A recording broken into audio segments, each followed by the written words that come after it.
Feliz Pascua de Resurrección. Jesús vive. Vamos a hacer un comentario sobre la resurrección y apariciones de Jesús resucitado. Jesús vive. Dijo entonces Jesús: aún estaré con vosotros un poco de tiempo y miré al que me ha enviado. Del Evangelio de Juan 7:33.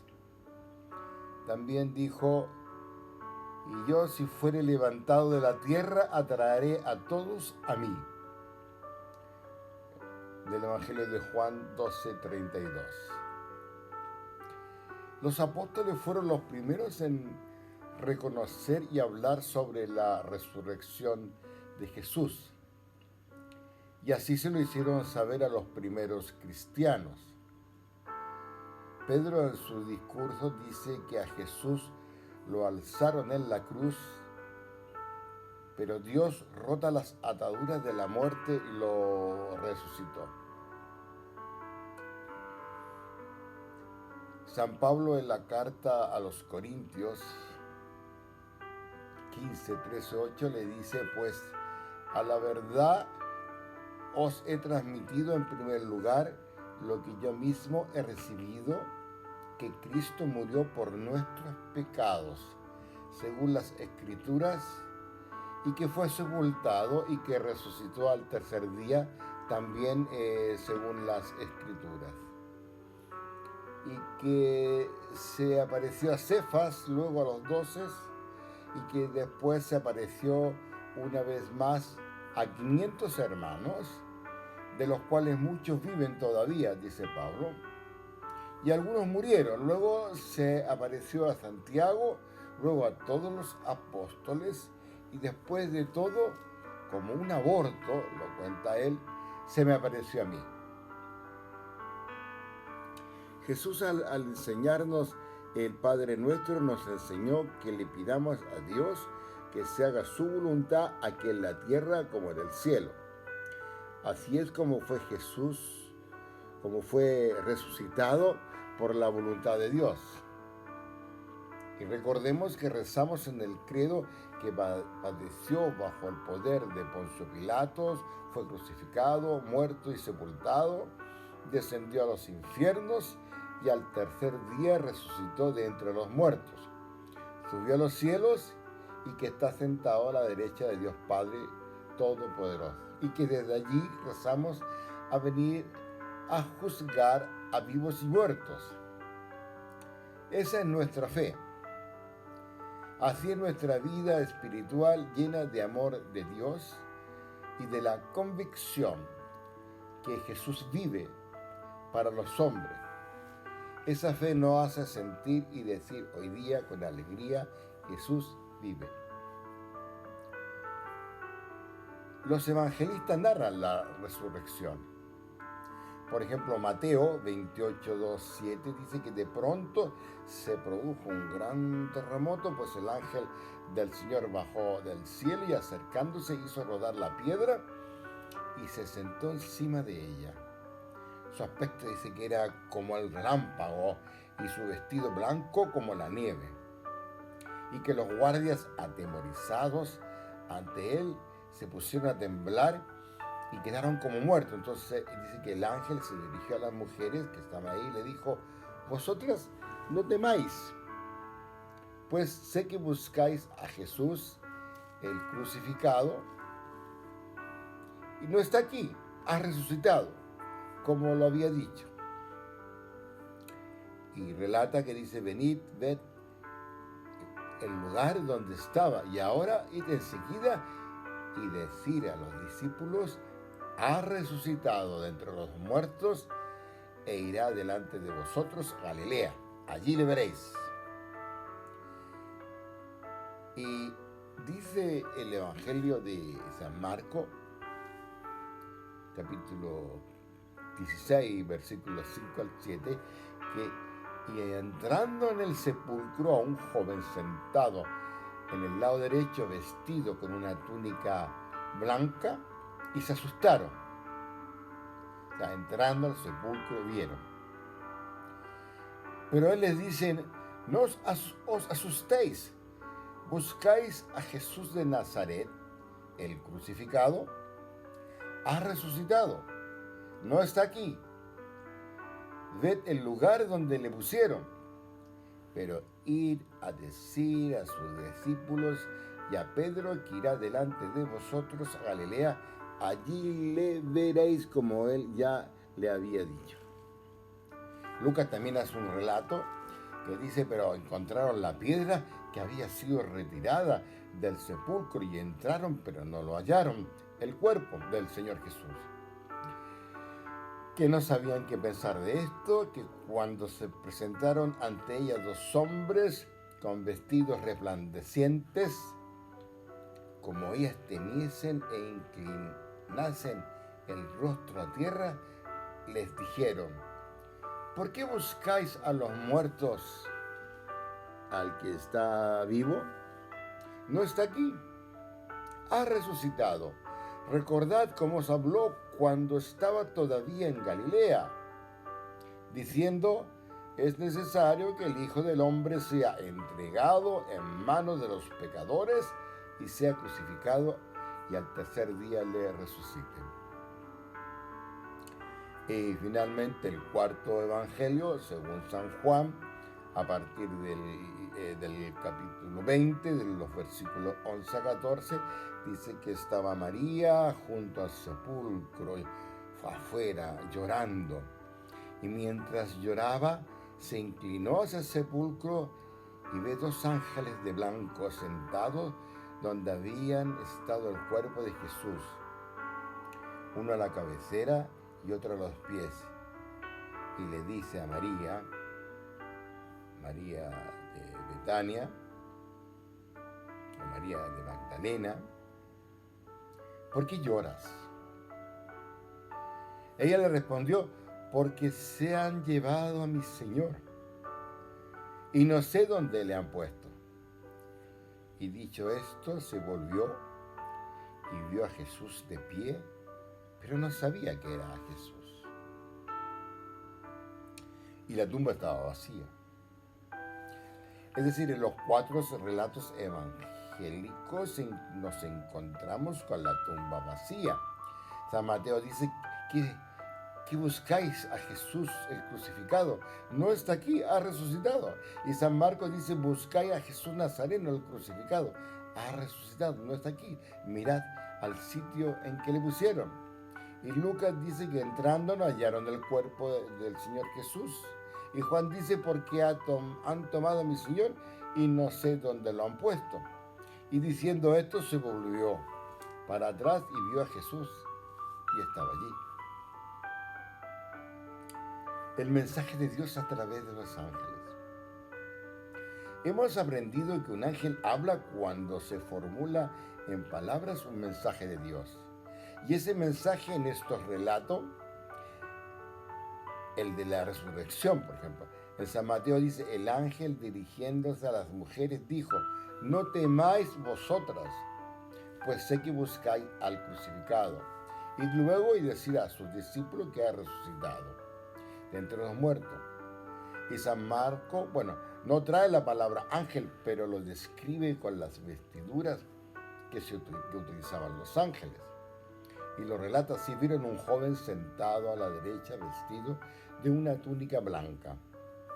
Y Lucas tampoco menciona la palabra ángeles, pero al igual que San Marco, se da a entender que sí lo son. Él lo relata así, estando ellas perplejas sobre esto, se le presentaron dos hombres vestidos de vestiduras deslumbrantes. Y San Juan lo narra de esta forma, y vio dos ángeles vestidos de blanco, uno a la cabecera y otro a los pies, de donde había estado el cuerpo de Jesús. El mensaje de la resurrección nos llega como mensaje de Dios. Y proclamar la resurrección, decimos y anunciamos con claridad y sin equívoco Por eso decimos, proclamamos la resurrección de Jesús, es decir, esta no se puede describir, sino que proclamar. En efecto, ninguno de los evangelios describe cómo fue. San Mateo dice, sobrevino un terremoto, pues un ángel del Señor bajó del cielo y acercándose removió la piedra del sepulcro y se sentó sobre ella.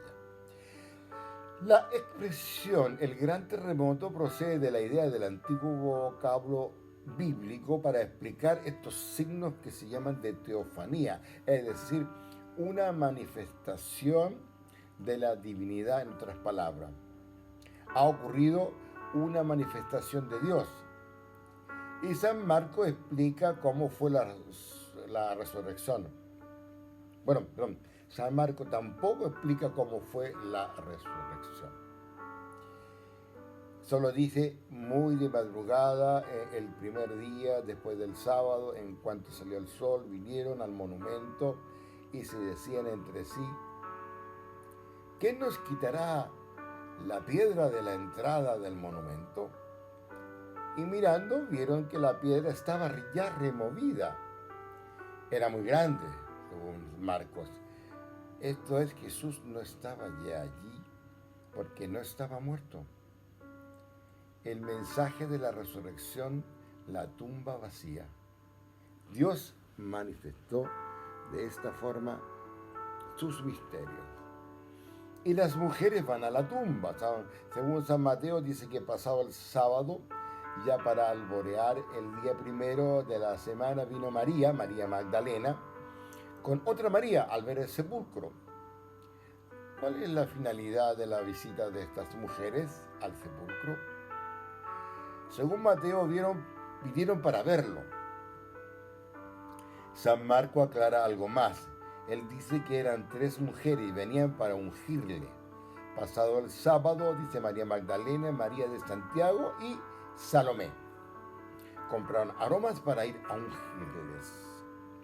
San Lucas dice que vinieron al monumento trayendo los aromas ya preparados. Y luego dice, era María Magdalena, Juana y María de Santiago, y las demás que estaban con ellas. La rapidez con que se habían embalsamado el viernes el cuerpo del Señor debió ser poco precipitada y provisional. Precisamente aquella misma tarde las mujeres habían preparado aromas y mirra, así lo relata San Lucas, y las mujeres que habían venido con él de Galilea le siguieron y vieron el monumento y cómo fue depositado el cuerpo. A la vuelta prepararon aromas y mirra, y durante el sábado estuvieron quietas por causa del precepto, es decir, ellas vinieron a terminar aquella obra de amor a su maestro. Pedro y Juan, según el Evangelio de San Juan, van al sepulcro.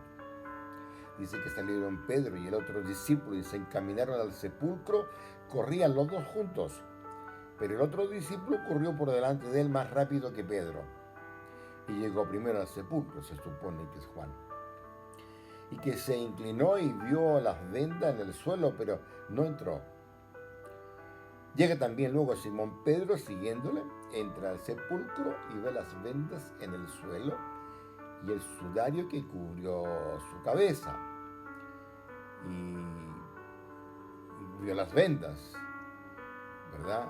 Que estaba todo ahí en el lugar.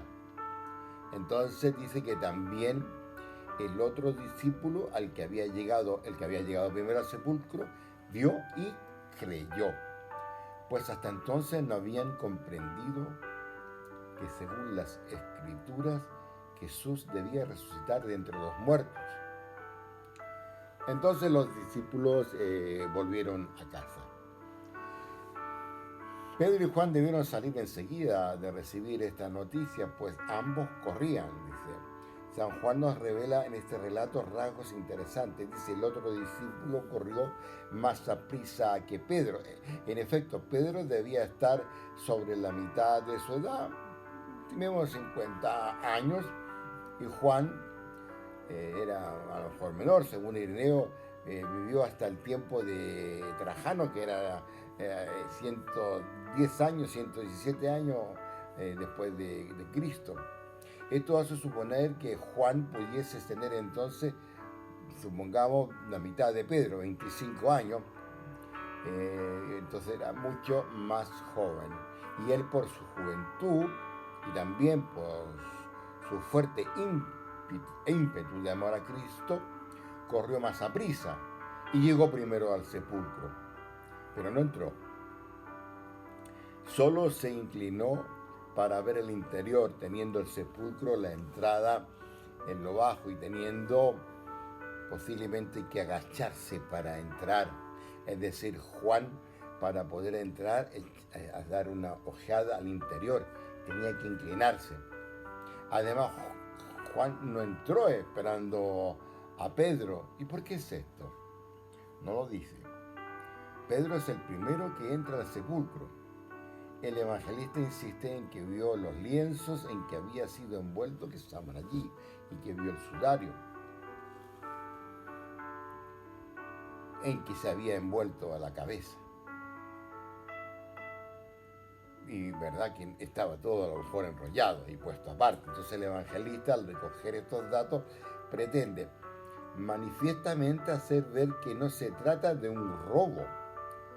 De haber sido esto, lo hubiesen llevado a lo mejor tal como estaba, ¿verdad? Por eso no se trata de un robo. Lo habían llevado con toda su mortaja, por decir así. A este propósito, recuerdo que en el caso de Lázaro, al salir del sepulcro, sale fajado de manos y envuelto en la cabeza con el sudario, y también descrito por el evangelista San Juan. Entonces San Juan pone luego el testimonio de fe.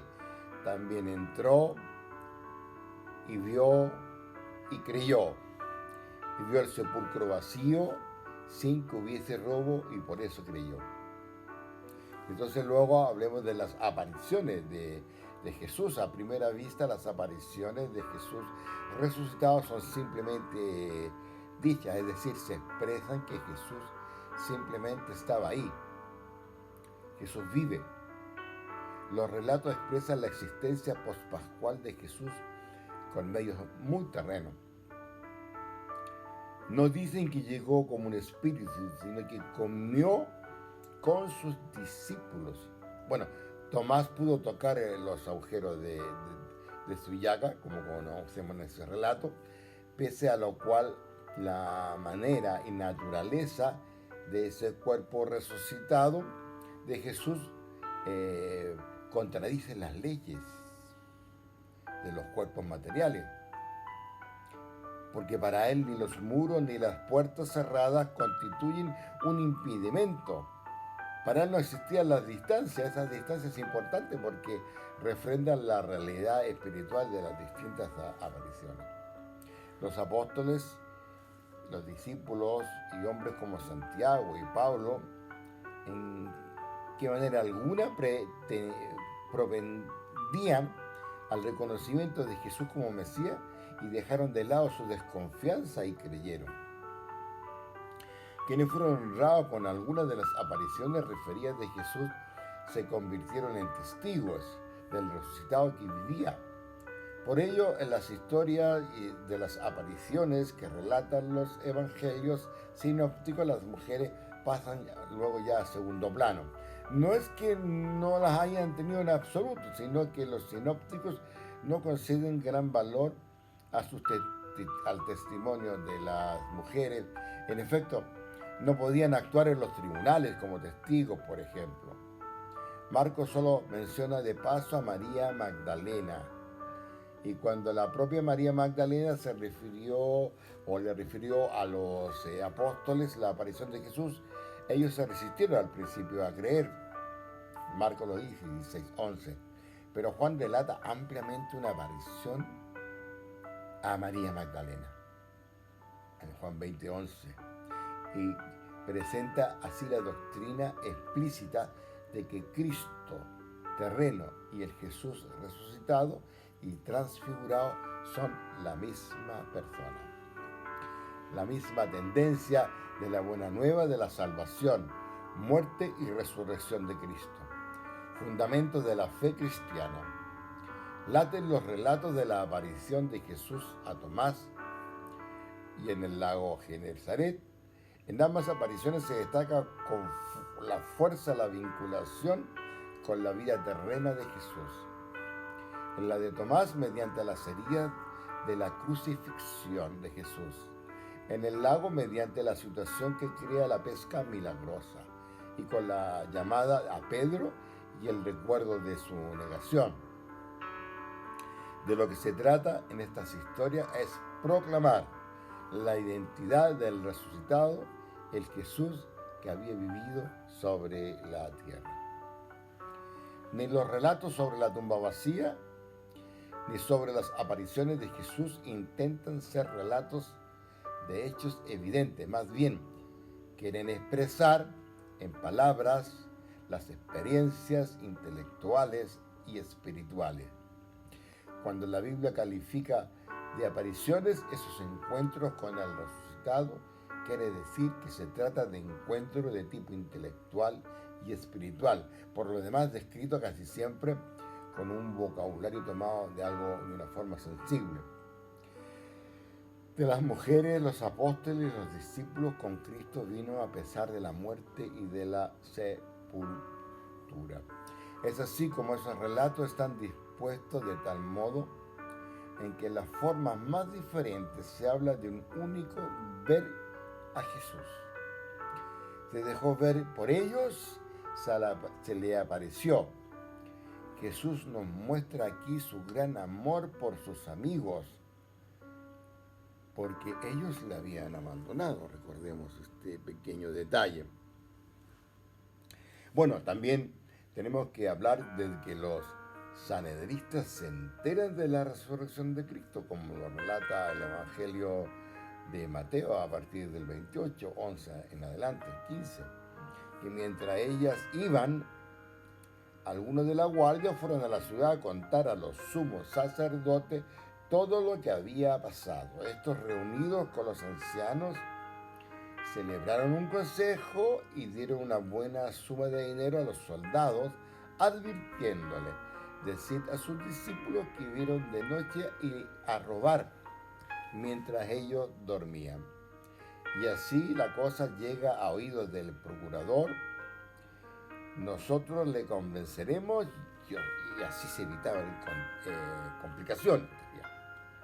Entonces ellos tomaron el dinero y procedieron según las instrucciones recibidas, y comenzó a correr esa versión entre los judíos, que incluso hasta el día de hoy. Según el relato, la guardia romana puesta en el sepulcro huye ante el hecho del ángel, como que se aterraron, y el sepulcro abierto a continuar la noticia y justificarse. Había que dar una explicación de alguna manera de aquel suceso. Hay una reunión de gentes, digamos, sanedristas, y se apela al dinero. Bueno, aquella cosa fue una cosa soldadesca y mercenaria, ¿verdad? Que se aceptaba muy fácilmente. Mas quien lo pensase no parecería verosímil. ¿Cómo no dormir sin una custodia? Bien, eso trataron de hacer ellos, ¿verdad? Y también para no preocupar a lo mejor a Pilato y para no despertar ruido entre la gente. Pero ¿cuándo y a qué hora fue la resurrección del Señor? Es una pregunta que generalmente uno se hace cuando hace la lectura. ¿Cuándo fue la resurrección del Señor? Su hora no se sabe. No se puede estrechar la vinculación de la acción del ángel con la vida de las mujeres al sepulcro.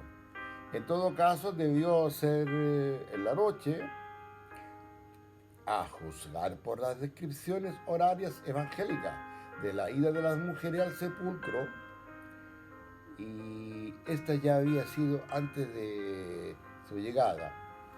Y enterrado Jesús el viernes, permaneció en el sepulcro todo el sábado, resucitó el domingo. Los 3 días de su anuncio se cumplieron. No había que tomarlos por días de 24 horas. 3 días y 3 noches era una expresión ya hecha para designar 3 días, sin que requiriese el que fuesen días completos de 24 horas.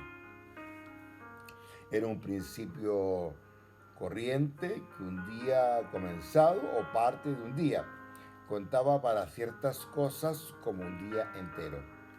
Así se lee en la literatura también rabínica, ¿verdad? Un día y una noche hacen, dice aquí, 24 horas, ¿verdad? Pero era una aproximación. Entonces una fracción del día vale por un día entero, ¿verdad? Bien. Ya resucitado. Eso es lo interesante que queremos hablar, finalmente. Así con mayúsculas. Aparece en el leccionario, esta palabra es, ¿verdad? Y es común en los 3 evangelios sinápticos y aparece, por tanto, en los 3 ciclos A, B y C que celebramos en nuestras liturgias. Es la noticia, la iglesia vive de ella. Millones de cristianos a lo largo de 20 siglos han vivido de ella. Es la noticia que ha cambiado la historia. El crucificado vive, ha vencido la muerte y ha vencido el mal. Es el grito que inunda esta noche santa como una luz potente que rasga las tinieblas. ¿En qué medida vivo yo de este anuncio? ¿En qué medida yo soy portavoz de esta noticia para los que aún no lo conocen? ¿Verdad? Considerados muertos al pecado y vivos para Dios. La resurrección de Cristo es también la nuestra. Él no solo ha destruido la muerte, sino también el pecado, que es la verdadera muerte y la causa de ella. La resurrección de Cristo es capaz de levantarnos para hacernos llevar una vida de resucitados. Ya no somos esclavos del pecado. Podemos vivir desde ahora en la pertenencia a Dios, como a Cristo. Podemos caminar en la novedad de la vida. La piedra que desecharon los arquitectos es ahora la piedra angular. La lectura del Antiguo Testamento son una síntesis de la historia de la salvación que culmina en Cristo. El resucitado es la clave de todo. Todo se ilumina desde Él. Sin Él, todo permanece confuso y sin sentido. ¿Le permito yo que ilumine mi vida? ¿Soy capaz de acoger la presencia del resucitado para entender toda mi vida como la historia de la salvación? Cristo vive. Cristo ha resucitado. Es la gran alegría que tenemos hoy. Feliz Pascua de Resurrección, y muchas gracias por permitirme comentarles este relato. Cristo vive, Jesús vive, y vive para siempre.